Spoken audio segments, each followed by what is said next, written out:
Okay, I think we're live. I think we are Not live. yet. Not yet. Now we're live. Now we are alive. Let's see who's here to join us. Who's had enough of us? And who is still here with us? Some of me is becoming a. You know what would be good to find out is anybody not missed a Pips Like a Pro? If anyone's watched this one. Has anybody here never missed a Pips Like a Pro from the beginning?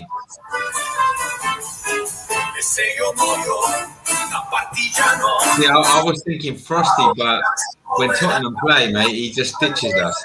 That's what happens. And then he comes back crying. He says, I shouldn't have watched that. No one should watch Tottenham. That is true, especially with Jose in charge. Oh, what has he done to them? What has he done to them? Killed them, mate, killed them. Wow, we got a bit of competition for first comment. Claire's back in the house. Good to see you, Claire. Slavomir. Darren. Top three. Good effort, mate. I just think that everybody's just kind of dancing in their house right now. How good would it be if we had all of us actually in person having a dance to this, but drunk? Wow. I'd be more impressed if you did it sober. That's true. But drunk would be more funny. It would be.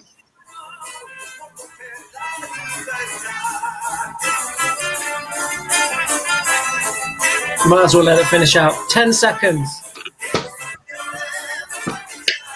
Guess you're in the mood. Boom. So on the crypto show on Tuesday, someone asked what that song was.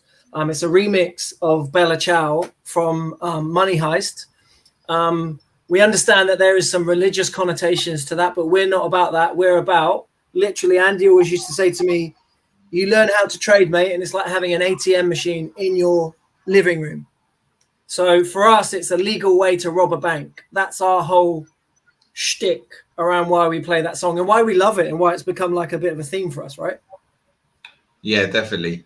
Funny enough, because it's an Italian song, so I mentioned it to Alberto once. I said, "Oh, have you watched Money Heist before?" And he's like, "No."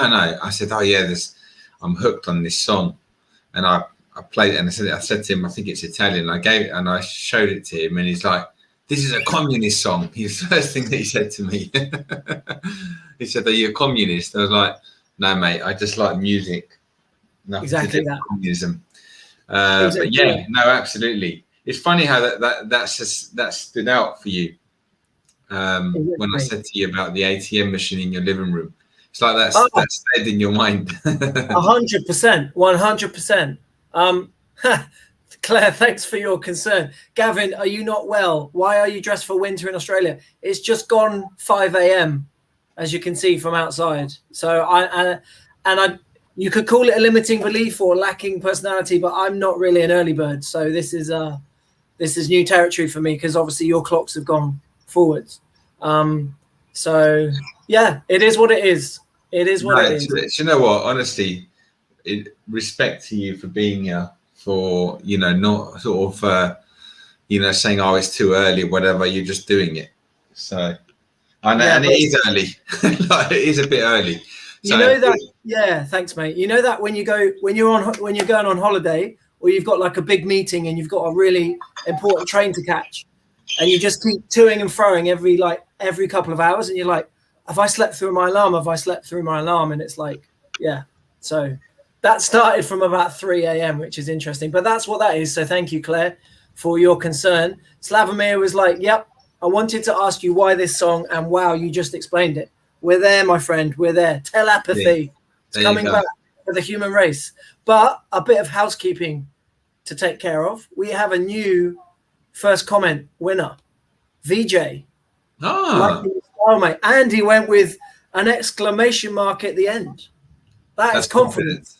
Yeah. That is confidence. He's like, mate, I'm on it. I'm all over it.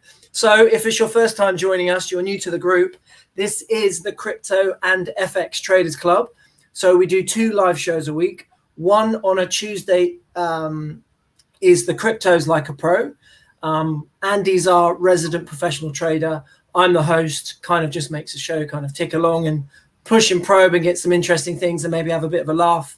And obviously make you guys feel welcome. So whether you're an experienced trader, you're more than welcome with us and you should get some value.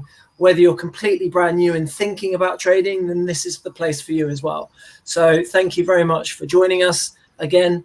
And yeah, we have a little bit of a competition, just a bit of fun at the start of every show. Who's the first person that can do a comment? So make sure you're logged in with StreamYard, and then we will endeavor to give you a mention. Marius is in the house. Thank you very much, Marius. Hey, Marius. I believe you're in South Africa, aren't you? Michael Bruce. He's from South Africa. I don't know if he's in England now. Ah, okay.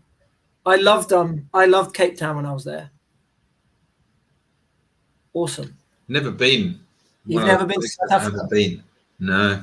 Mate, you should be all over that. In the winter, it's really good because it's like only 1 or 2 hours time difference to the UK. No, it would be great. Yeah, just need the kids to get a little bit older, I think. It's they're a bit too young. No, he's in the UK. Okay, fair enough. Cool. So this week, so here we go. Look, here's an example. So Facebook user, identify yourself, please. Just click on the StreamYard link and we can see your picture and your name. Obviously, we try and make this a regular thing. So we like to see who we're talking with and who's watching. But yep, if you're new and you've never commented before, I dare you to go out of your comfort zone and just make a comment. It's my challenge to you. So this week, we're going to be talking about the different type of trading strategies. So I saw a little report on an FX channel, and they were like, the top 8 strategies for trading the markets. So I thought, and they said it in that voice as well. In that voice as well, wow. which was a little bit weird. So yeah, well, let's go through them. What were you going to say, mate? No, it's like when people read messages, like, that's why I don't like messaging people like important things, because when you read a message, depending on what kind of mood you're in, you read it in a different way. So yeah, for sure. That's why you're always leaving me voice notes then, right? Always important. So my tonality. Oi! When I'm angry. I do, unfortunately. I'm always nice and calm. You can still be angry when you're calm, right? Yeah, maybe. You can, for sure. Yes, I can remain calm. But yes, let's do it. I think that's been summed up pretty well. 1 to 8, the Andy Demi way. Like it, mate. Yeah. Bruce has got that kind of marketing approach to things. We can work with that.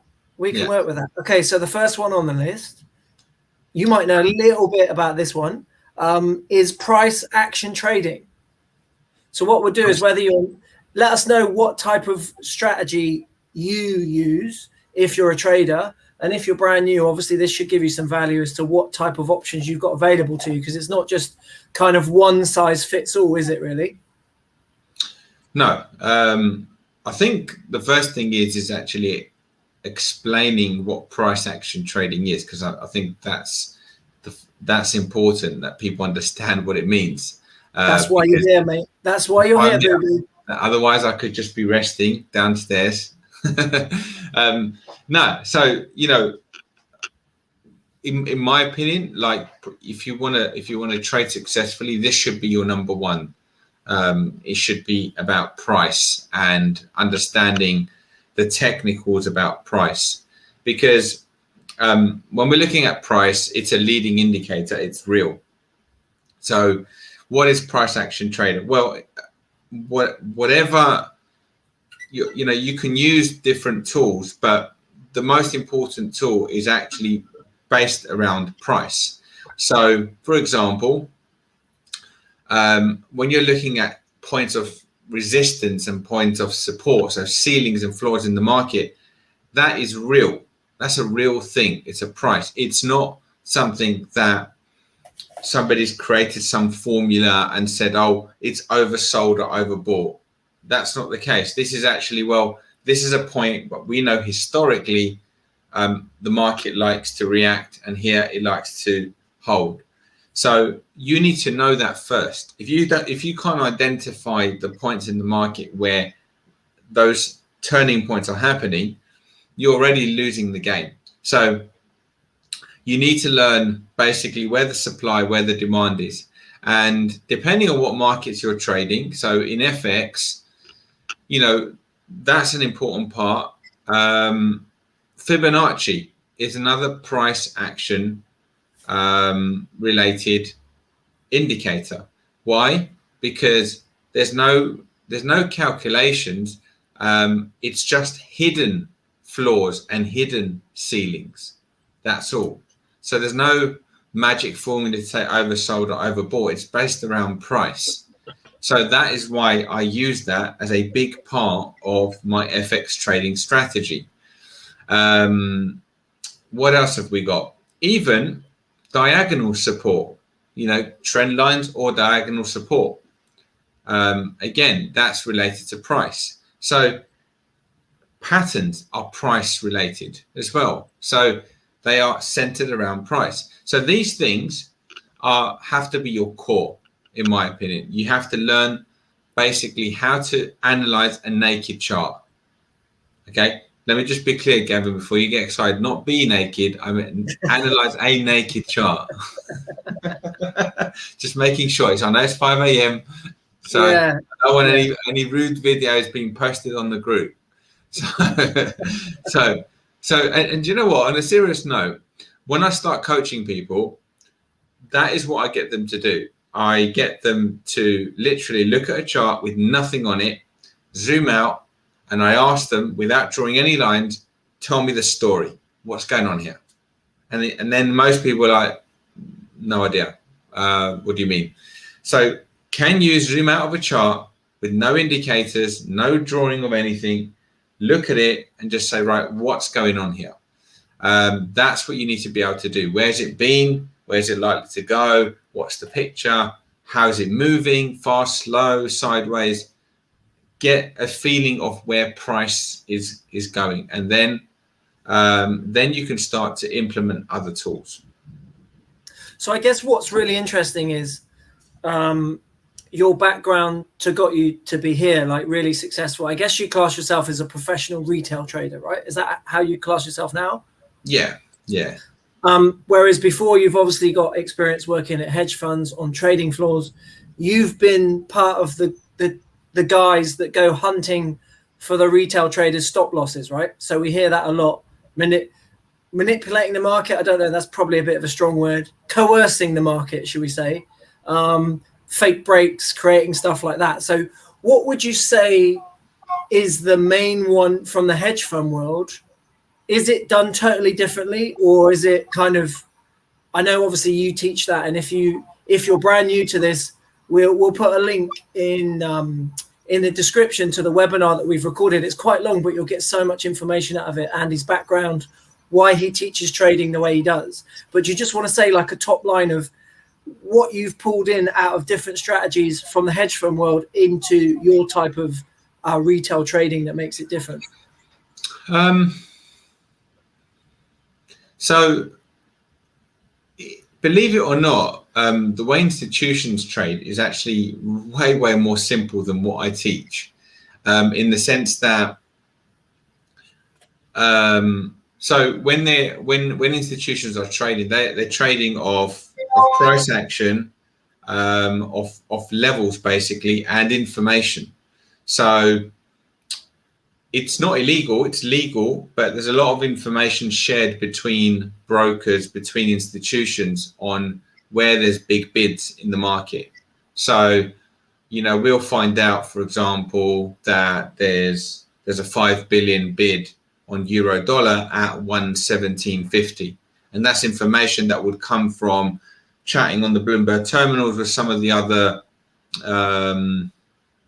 institutions, and then if you don't have that sort of information, then and I guess that's for those that are on the crypto course, it's a little bit like the order flow, but you haven't got all the orders. You just know big orders where they're happening based, because it's not one central exchange with FX, so you don't really have that. But we'd find out and say, okay, so there's two things that you could use that for. If, for example, there's a big order there, then you'd expect a bouncer, so you could just bid in front of it. But it's more than that, because you have to also assess. It's not that easy. It's not like, oh, okay, there's a massive order there, so we just jump in front of it. A little bit like, what we do with order flow. You have to look and see if it's bouncing, because if it's not, that's also telling you something very important, because it's basically, if it's not bouncing, then the most likely is that we're going to have a big push down, because all those orders will eventually switch sides, and eventually it's going to go the other way. So you kind of have to learn where the brick walls are. Now, as a retail trader, I don't have that information, but you can figure out where those orders are. You can figure it out without knowing it. Like, I bet we trade on those levels without knowing it, just based on the technical price action analysis that we do. So I guess when you're there and you know it, like how often, I mean, this is a good example, and you'll probably confirm this for me. How often, I mean, I even demonstrated it in the crypto course quite a lot on the live sessions. Do we do our analysis and we say, right, that's what we need to get in, and then you go and look at the order flow, and that's where the big level is, right? So that's what I'm saying. We don't know that in FX, but I'm so certain that's what's happening a lot of the time. So really, you don't have the same sophistication with institutions, because they've got all the buying power. They don't necessarily need, so they could stick a big order in, and that's gonna, like, if I'm an institution and I'm looking to buy it and I stick it just in front of support, it's a big order, so it's gonna be hard for it to push through that. So you're going to be buying, and eventually the others will join you. And so it's, in a way, it's much easier to make money when you've got that sort of power. What we have to do as retail traders is identify where the institutions are going and go with them. So we don't have the power to create the move. So that's really interesting. And just to go on that slight tangent, as we always do, we'll get back to the original topic, but this is really interesting. So if you're a retail trader and you get inside information, that's not allowed, right? I speak to people before. I know people that work in the city, and they're like, oh yeah, I'm not allowed to do this because I'm privileged to sensitive information or whatever. But if you're on the other side of that for the hedge fund, you're allowed to freely exchange this information to your own advantage. Yeah, I mean, you are allowed with that kind of information. If you can get the information, you're allowed it. It's just not generally available to the retail trader. Like, you just won't have those contacts. That's the difference. It's not, I mean, there's nothing. It's like order flow. We're allowed it in any market, right? Like, we're allowed it in the S&P, we're allowed it in the cryptos. We can see where those orders are, so we get that information in that space. So there's nothing illegal, but in the FX world especially, you're not going to really have that. So then you're relying upon, like, your contacts, and everybody's. I don't know if it still happens now, but everyone would chat through the Bloomberg terminal to see what each other was doing, what levels they were looking at, and what their position was for the day. So you try and be on the same side. They're probably using And a block. it's like a private club, mate. That's what it is. It's a private club, and they're all. Yeah. Go on, tell me. No, I was just saying, like the Bloomberg terminal. It sounds quite. Oh, it shows how long you've been in this game. That's like MySpace or something like that, right? They're No, mate, it's still around. Kids nowadays in all the hedge funds, they're probably using some sort of blockchain technology or something, right? Yeah, well, maybe soon, but no, Bloomberg is still around. The Bloomberg terminal is super expensive as well, but and Reuters as well. So that makes sense then, how you were able to go stop hunting. And for those of you that don't know, so basically, if you can see where all the orders are, you're going to try and take people out before the market goes down, right? So, and that's how you can do it. So if you're not savvy with where to put your stops and where to enter, then that's why you keep getting taken out. Is that correct? Yeah, you have, and that's the thing. So you don't. That's why I always encourage people to be smart in where they're placing their stops, because you're not going to know that information. And one of the biggest myths is where people think that brokers take out their stops. It's not. It doesn't actually work like that. They don't know your specific stop.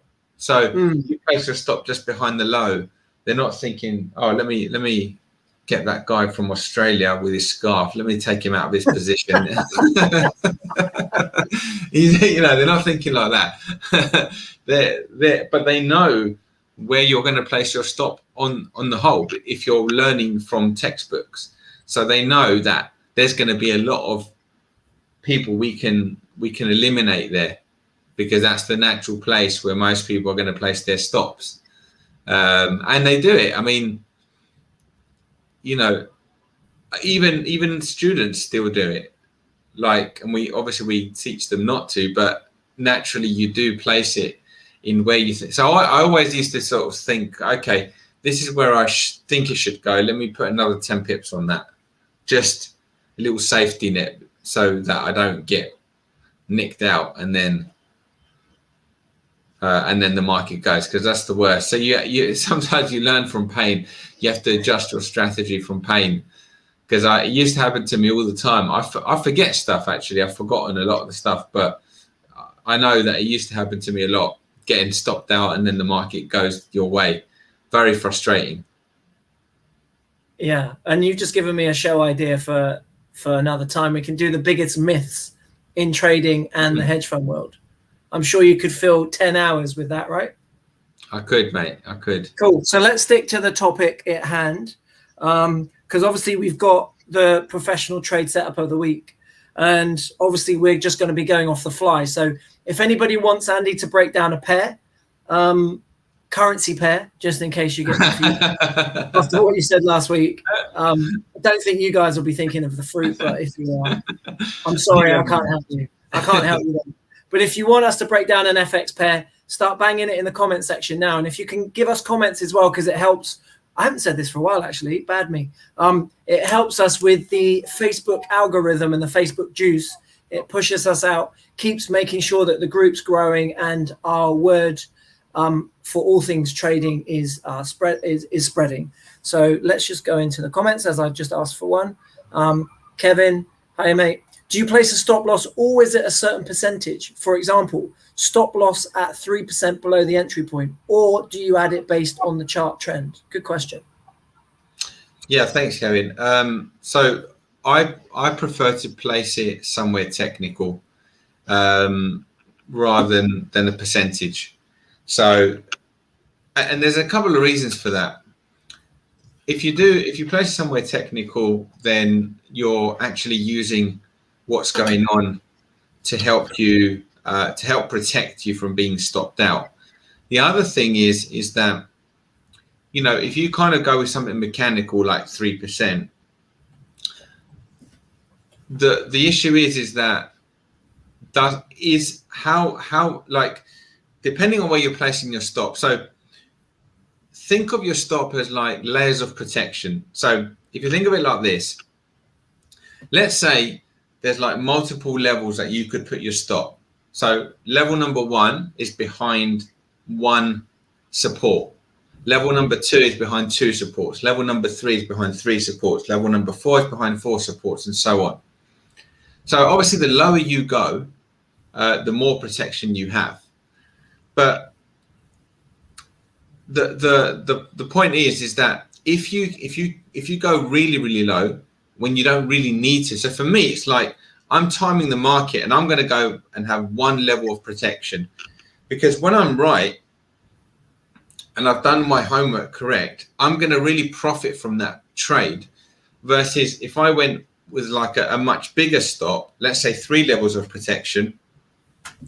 Well, the problem is that even when I'm right, I'm not making enough. And so, you know, when you're winning, you have to win a certain amount to grow your account, because you will inevitably have losses. So for me, absolutely, you should use the chart to time your entry and put the correct technical stop.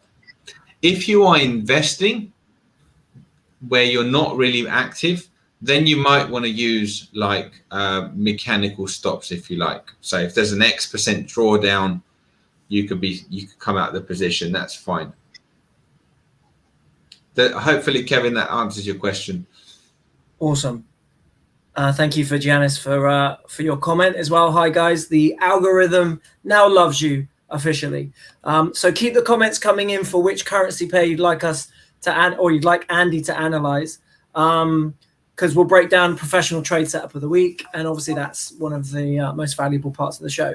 So carrying on with the top strategies for trading the markets. So the first one was price action, and we've covered that one pretty thoroughly. So thank you for that.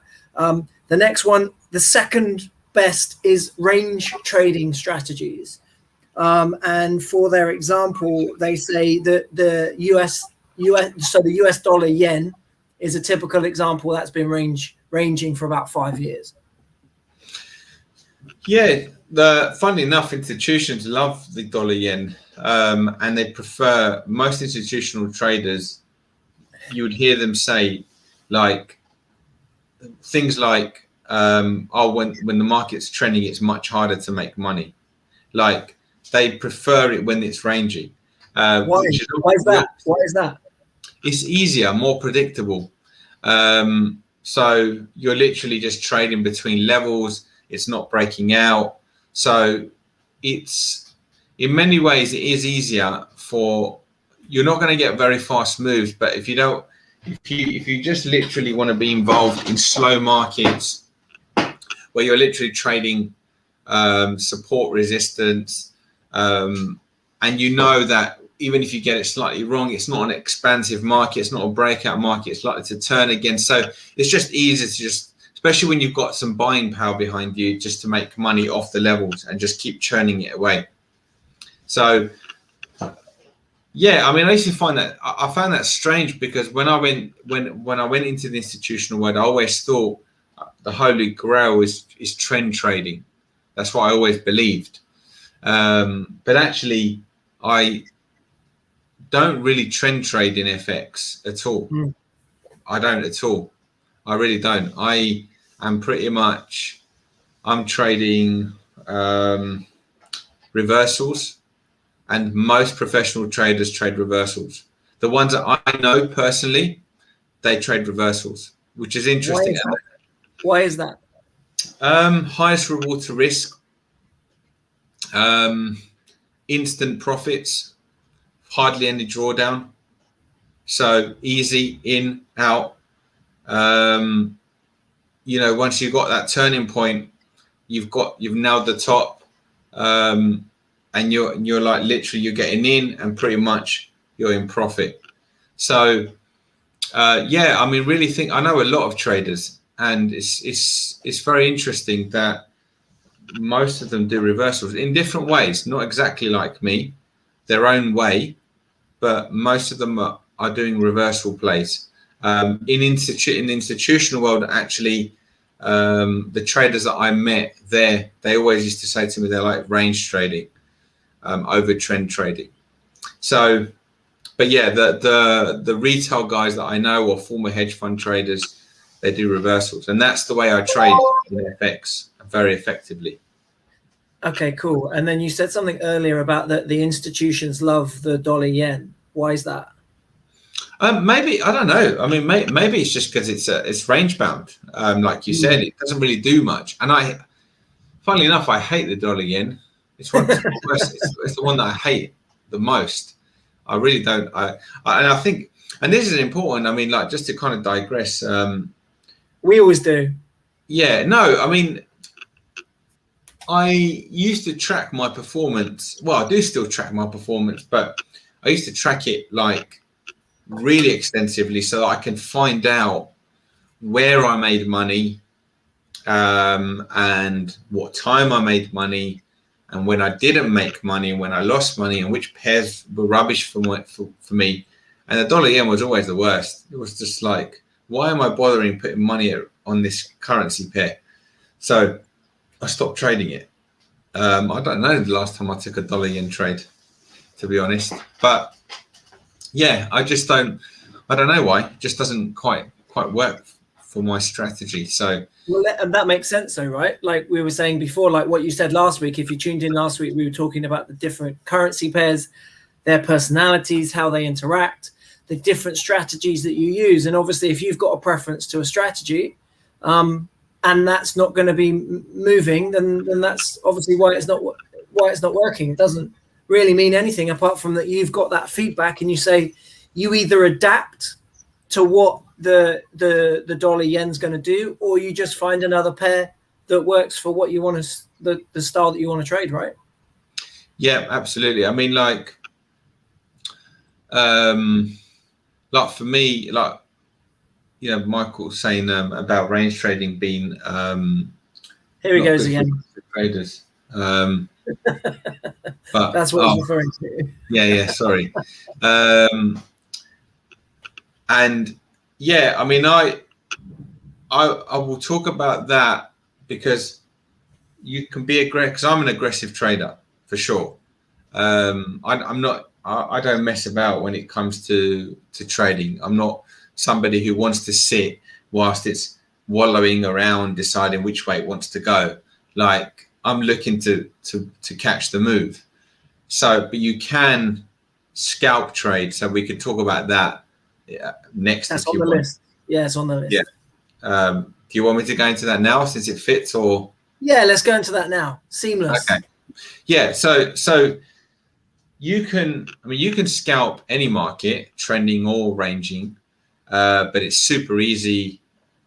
It's actually easy on both, to be fair, but that's where you can be really aggressive with scalp trading. So scalp trading, for those that don't know, you're literally just looking to catch a reaction in the market. That's all you need.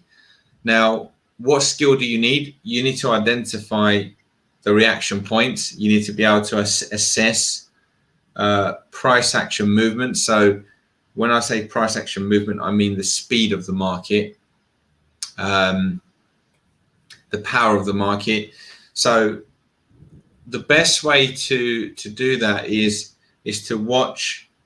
When I used to trade, when I used to scalp trade in the city, and for myself, it's all about understanding like the speed of the market. So one tick up, one tick down, and then looking at the power of the up versus the up. So when you look at a chart and it's gone one up, one down, you don't see anything. You just see a candle and whatever the candle is. But you've missed something really important. That's why, I don't know if you remember, I told you when I used to trade the Dow and the S&P, I used to run to the toilet. I could not leave the charts because I was going to miss important stuff.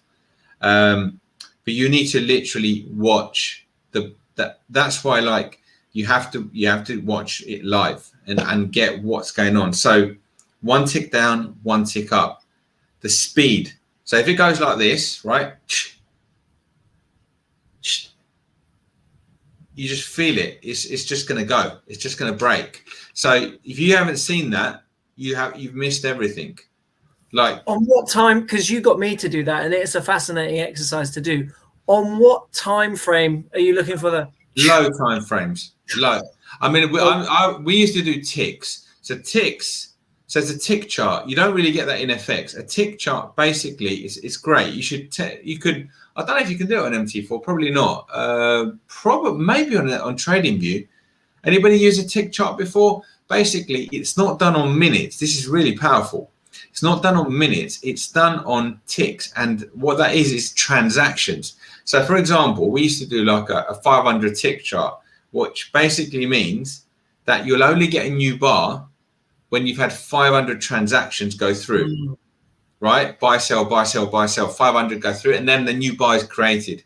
So that's when the market's really moving, like you're getting lots and lots of bars, and when it's not, you're not getting hardly any. So we used to do it on tick charts, but you could do it on 1 minute time frames, like for the equivalent of FX, for example, or 5 minute time frames. But I mean, I would do this in cryptos, not in FX, because I don't find momentum strategies in FX to be that effective because of the nature of the beast, the nature of who participates in the markets, the kind of push and pull type thing where institutions push it and bring it back down. So you need kind of a bit more like markets like the stock markets, the S&P, the Dow, like and individual stocks, cryptos. That I prefer to do it there than FX, to be honest. So I don't really use that so much in FX. Okay, cool. I mean, you can, but so yeah. Adrian put a comment in. Thanks for commenting, Adrian. There's a 1 second ticker on TradingView. There's a 1 second chart. Yeah, 1 second. Yeah, it's not the same thing though. But yeah, that's just doing it. Still time. Saying there's a tick chart on MT. There is a tick chart on MT4. So that's what you're referring to. Be interesting to confirm. I'd be very surprised if there is. So a few people. It might be something else. A few people are getting confused with the times. So obviously we do 8:30 for cryptos, and then we do 8 for pips like a pro. But I think we're probably going to be changing that as well, guys. Yeah. So we'll let you know. But yeah, Daryl's just come in saying, "Oh, it started." He thought it was later. And right on cue as well. Sab's saying that as well. So sorry, I'm late evening all.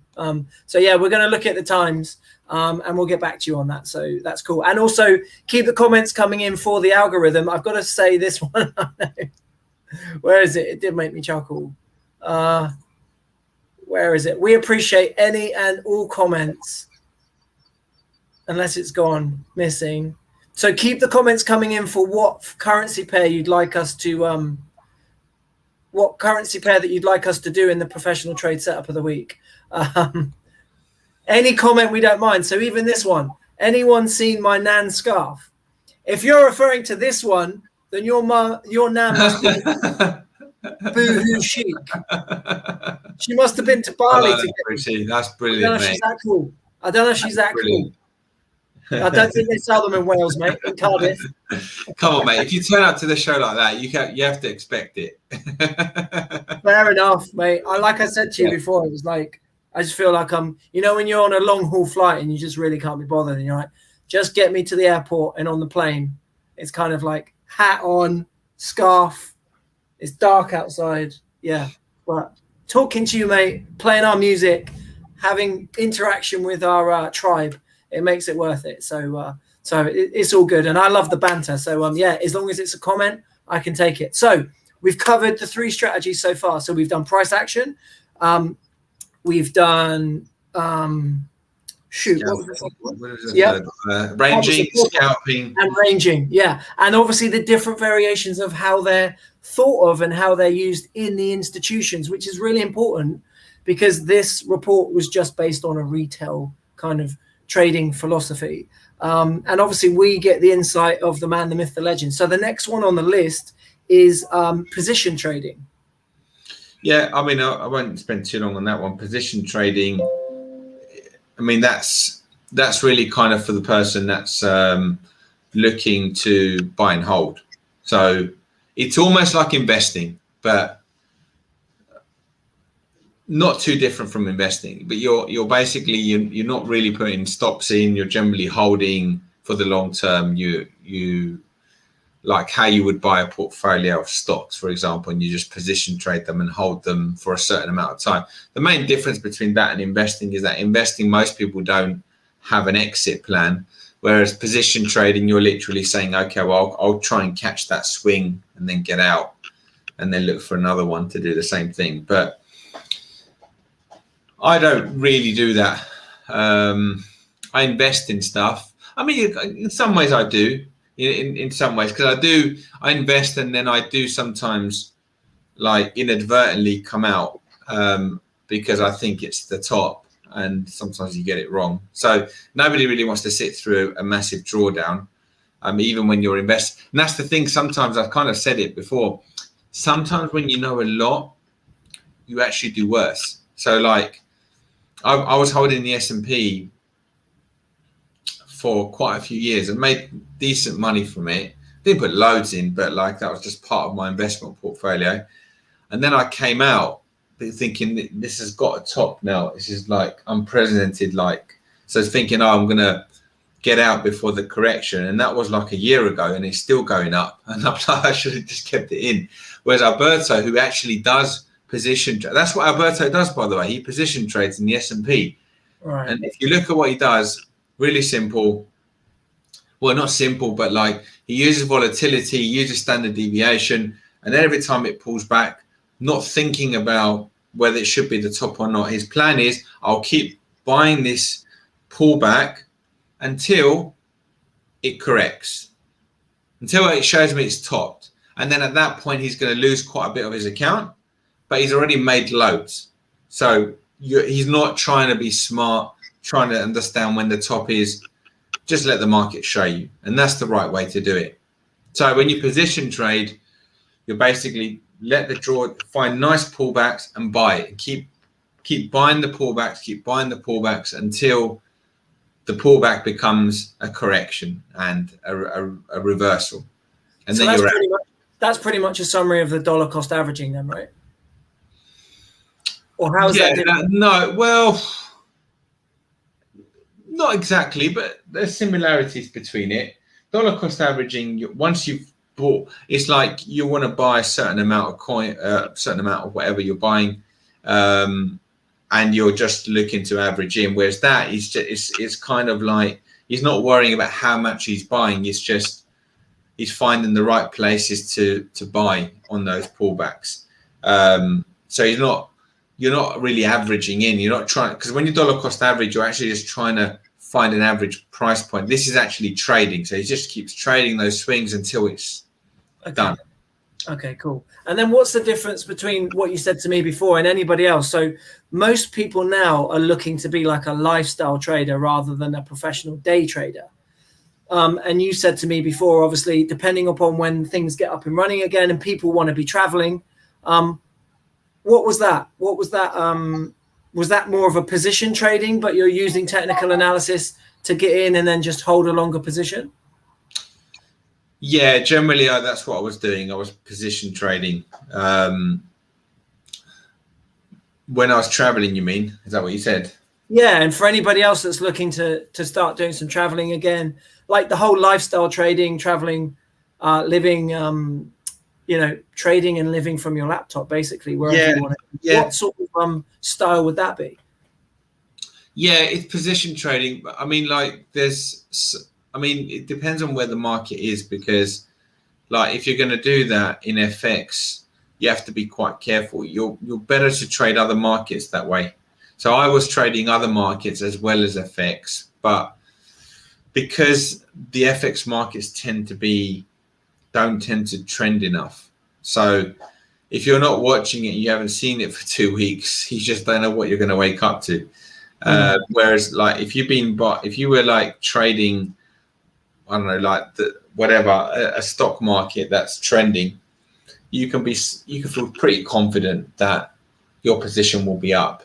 A little bit like how we experienced with cryptos. Like if I don't look at my portfolio for a couple of weeks, somehow I have a blackout, I'd be really confident that it's grown 20% when I open it without me touching it, for example, because it's just a trending market.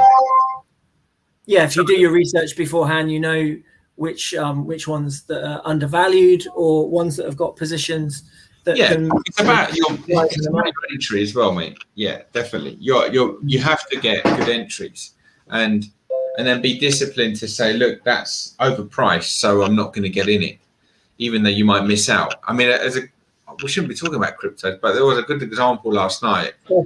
Stop it. No, I won't go into cryptos, but let's just say there was something, and I was like, I really want to be in this position, and I wanted to get in it, and I thought, no, it has to come back to my price, otherwise I'll just it's just not meant to be. I'm not gonna jump in at the running whilst it's running away from me. So I put my order in, and then I got filled, and I was like, oh, that's a nice, pleasant surprise.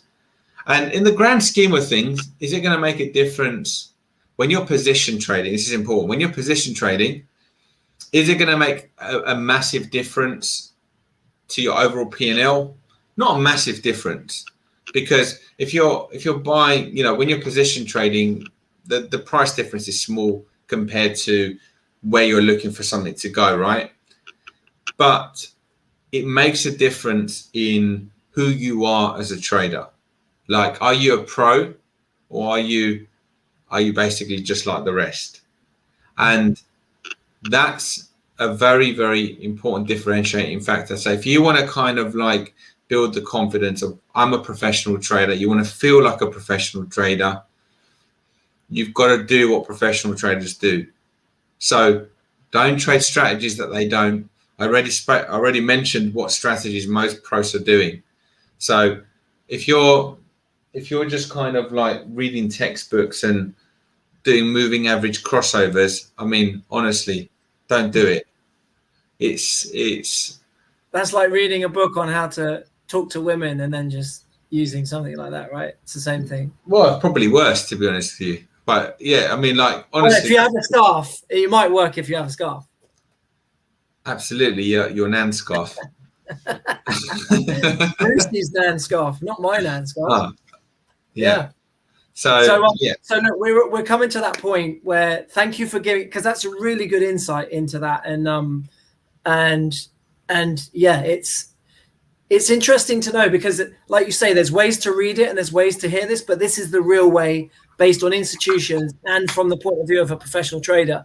And like you said, if you're new, it's giving you a big clue in what you need to look into, the type of trading that professionals are doing, and to learn how to do it yourself. He's just gone off to do a crypto trade or something. Well, no, I'm just, what chart am I supposed to be doing? Let me at least load it up. Yeah, that's a good point. So we'll just go for the one that came in. So thank you for keeping the comments coming in. Gav looking more and more like a crypto trader. It's true. Do you know what, Daryl? In about 6 months, we're gonna have the Lambo out. Well, Gav auditioning for a boy band. I'll take that. Thank you very much. It got really light. Apparently, people are not sure that they think the background's Photoshop, or Frosty's got it right. I'm really in Skegness. I'm not in Australia. Right. Tell me the crypto, and then you guys carry on talking for 2-3 minutes whilst I load it all up. Oh, you just made a big faux pas there. Tell you the what? Oh, Jesus. You got to stop mentioning your mistress. You've got to stop mentioning your mistress in the presence of your wife. That's what I've just done. I'm in trouble. Yeah, thanks for your comment. It's getting lighter in Australia. I love it. It is. Actually, it's getting warmer as well. Take the scarf off now. Cool. So let's go. So we've had a comment for carrying on with the one we did last week. So carrying on with the but we already yeah, let's do something different. So what was the first one that came in that was different? Euro USD. We've got Euro USD or gold USD. Someone else confirm. Gold USD? Gold, you mean? Just said gold USD in the comments. And we love comments, so we'll take it. All right. Gold USD. So while we're waiting for that. When you say gold, it's normally against the USD. Okay. Dollar Swiss. He was in one until 2 a.m. in the morning, but it came good. Who did? Awesome. Great. Gold. Okay. Gold. Oh, go on then. Gold. I've no idea what gold's doing. Let's have a look. All right, you guys carry on commenting. Give me 2 seconds. Let me at least have a brief idea of what's going on here. No, that's cheating. You just gotta jump in, mate. If that's what we're doing. Right. Well, let me find it firstly. Let me just make sure I've actually got it here. Gold. So there should be an XAU USD, but for some reason it's just saying gold on mine. Weird. Hold on. Do you want me to do the screen just so people can see what I'm looking at? Well, doesn't look like there's anything worth looking at right now, by the sounds of it. All right. Give me a second. Well, it's not saying. It's saying XAU, GBP, XAU, Euro. It's got everything apart from dollar. Weird. So if you can't do gold, hold on. I've got it. I have got it. Found it. Right. Let's do a screen share. otherwise we can just do cubic zirconia. That's quite funny. Good one. You got it? I've got it. Let's. Perfect. Right, Perfect. If you're watching this on the replay and you're brand new, we'll put a link in for the webinar to get more information about how you can start to learn how to trade like a professional retail trader rather than just a bog standard retail trader. Hopefully that's filled in enough time on that. And we are good to go with the gold analysis. Okay, let me have a look and see what's going on here. Do your thing, boo-boo. Do your thing. All right. Okay, let's see. Okie dokie.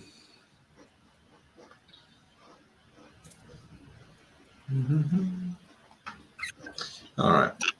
So obviously, so 1998. So we've gone above the all-time highs. We've come back in.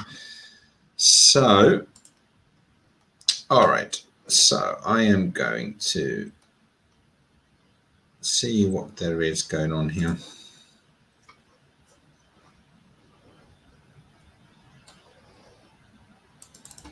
So I'm just gonna play around with this for a second, see what I spot. So just want to give a little running commentary. Yeah, there you go. So yeah, so what I'm basically looking for is I'm just looking for points of reference that, again, price action where the market is reacting. So when you've broken the all-time high, you can't really look up, right? So you don't know where this is going to go next. So what we can do is we can use Fibonacci.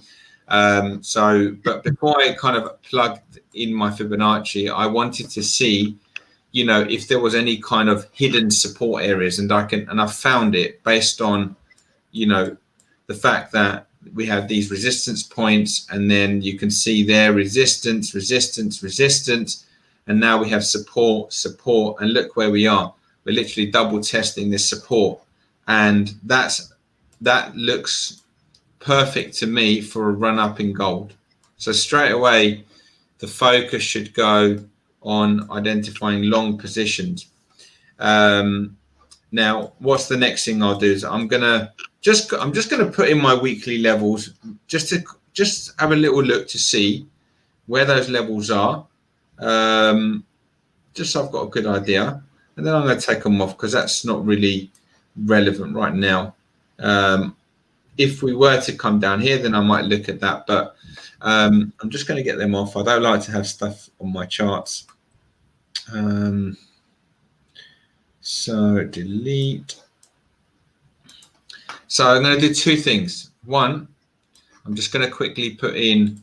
So what the Fibonacci indicator will do is it will tell me where the cycles are. I just want to see where the cycle completes on this one. Yeah, perfect. So just for those that don't know, what it's basically telling me is that if I just get my pen.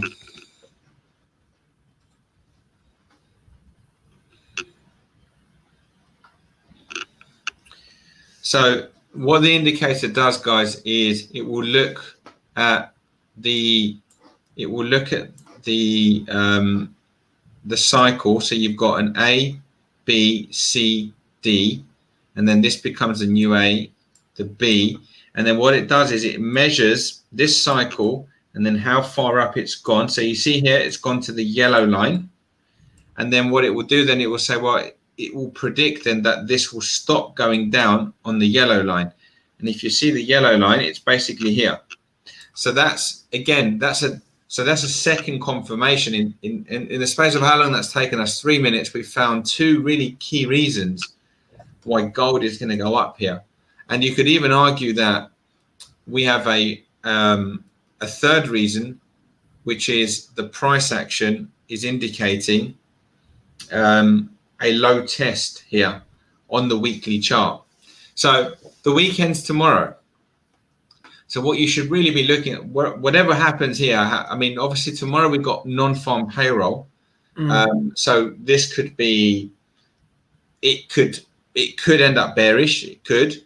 But generally speaking, from what I can see right now, we should be looking for next week to be pushing up.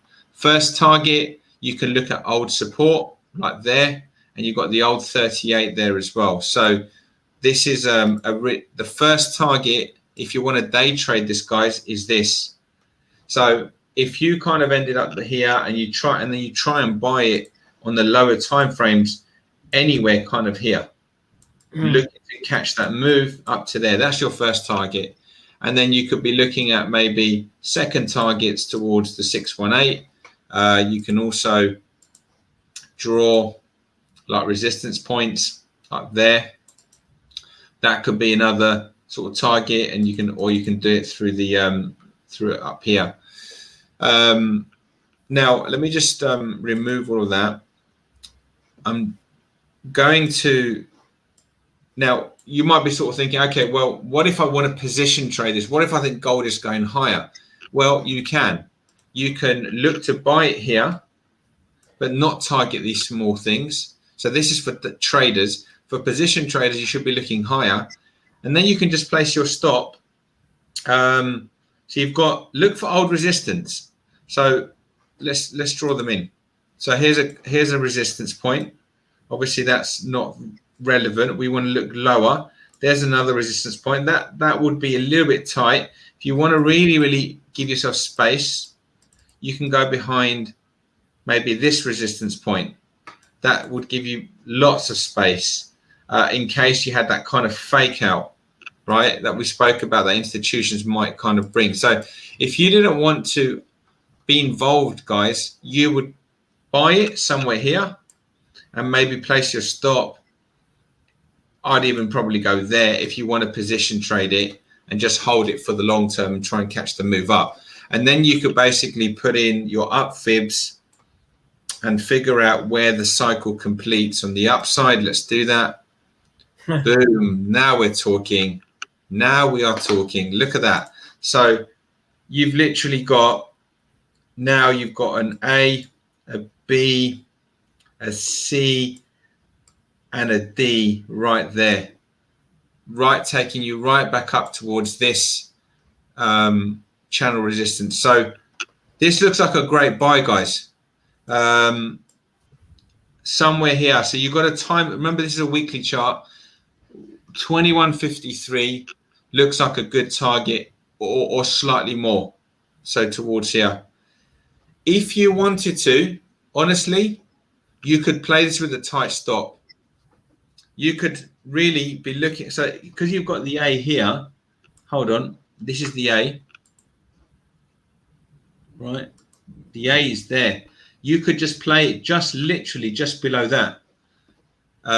You could put a stop around 1643. Buy it somewhere here. I mean, the price is 1729. You could get a slightly better price than that. That could be a really big winner. Now, I can have a quick little look if you want me to, Gavin, on the lower time frames, just to kind of get a bit of an idea. But that's pretty much the picture. Awesome. What are people saying on that? So let us know in the comment section if you want to just look at the lower time frame. While we're waiting for the comments to come in on that, because we're happy to end it there, I think we've got the bigger picture, which is awesome. I just want to say a serious comment that I know we take the mickey a lot, but on a serious comment, that indicator that he's talking about, if you're new, Andy has created that over years and years and years of hedge fund and institution experience in his own trading. He's designed this, so it makes it so easy for us that we can just look at an A, a B, a C, and look where the D is going to be. That's over years and years and years of mastery. So it's really helped with me, and I know a lot of other people as well. So yeah, it's fair play to you, mate, on that, because I know you're pretty modest and you don't shout your mouth off about it. So okay, we're saying let's have a look at the lower time frames. Okay, yeah, we can have a quick little look. So because we already don't make it too long though, otherwise I'll put my scarf back on. No, what's that? Don't make it long. Don't make it too long, otherwise I'll put my scarf. No. I'm not going to spend a lot of time here. I will just I'll do two things, but that's pretty much like, it's just really, if you want a good price. And it's true what Marius is saying about careful on gold. It's a huge stop loss hunt, and also that stop loss is a lot, like trading gold is a lot of, if you're new to gold, then just be careful, because it's a lot more value than just the pips in FX, isn't it? Yeah. So this looks like a look at the last time we rallied, right? Look, it went to a D, went down to its 118. Look at that, bang, right? This one, where are we now? It went to a D, down to its 118, and now it's not just rallied, but now it's probably creating a double bottom and then probably rallying again. So you could, I mean, that looks like a buy. I mean, what you could do, the only thing that I'd say is non-farm payroll. So what you might, if you want to get in this, you might want to give it a little bit more room, a little bit more wiggle room. Maybe stick on, I don't know how effective, I'd imagine the DTR is effective. Maybe stick on the 1.5 DTR, just to be safe. Make sure you're giving it some room, because the thing is like you could, the initial thought from some people in the room will be like, oh, why don't I just wait after non-farm? That's absolutely fine. You can. But just bear in mind, you know, it could do this, right? And then you'd have to wait till next week. And also, you got to decide, do you want to hold this over the weekend and all that kind of stuff. And that's what your decision is. But in general, whatever you're doing, if you want a good price, get your Fibonacci tool out, draw from high to low, and look for the 618 if you're looking for a good entry price. I mean, right now, I don't know if that's going to turn, but if you were looking right now as it stands, the 618 comes in about 1700. So you'd probably go 1705 would be a nice price. 1705 would be like sort of there. And you can see that's quite a nice level, right? You can see that there. So if you want to take the chance before non-farm, you could kind of get in there. And I bet that'd probably be like a market angle as well there. So yeah, and then you could absolutely target the bigger target up here, which is around 2153. And that's a massive reward to risk trade. So yeah. I really like that. I've got to be honest. I didn't expect to find a nice setup, but I really like that. I think that's a good play. Awesome. No worries. Seems like a suitable point to drop the mic. It is. Boom. Go to bed. Yeah. What are you up to for Easter, mate?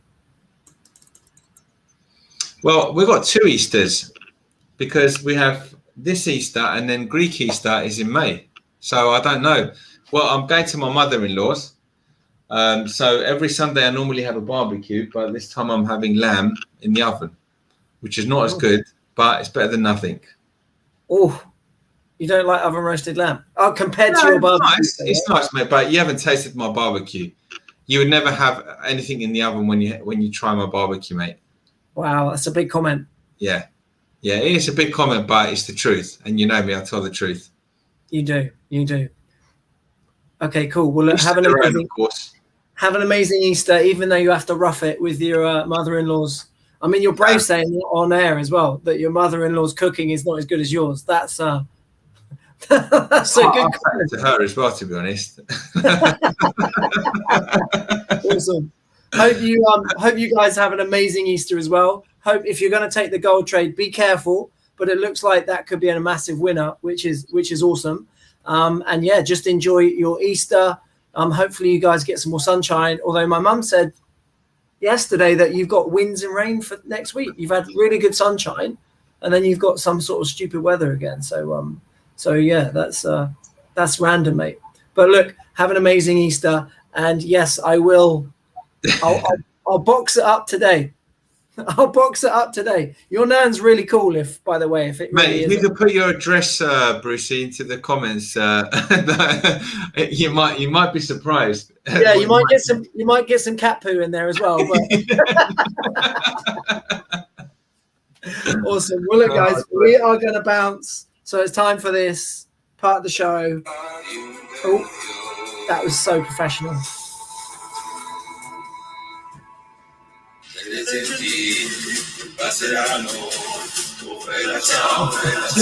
should be coming out soon, mate.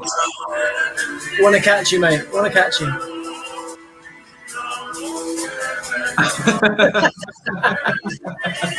You've done me over. You've done me. I didn't expect it to be so fast. Too easy, mate. Too easy.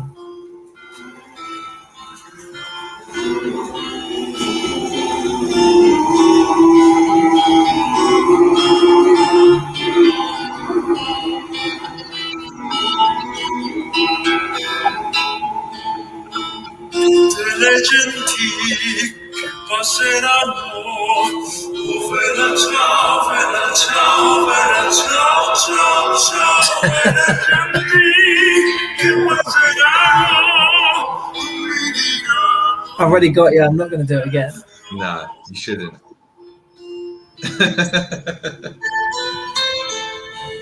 Happy Easter, everybody.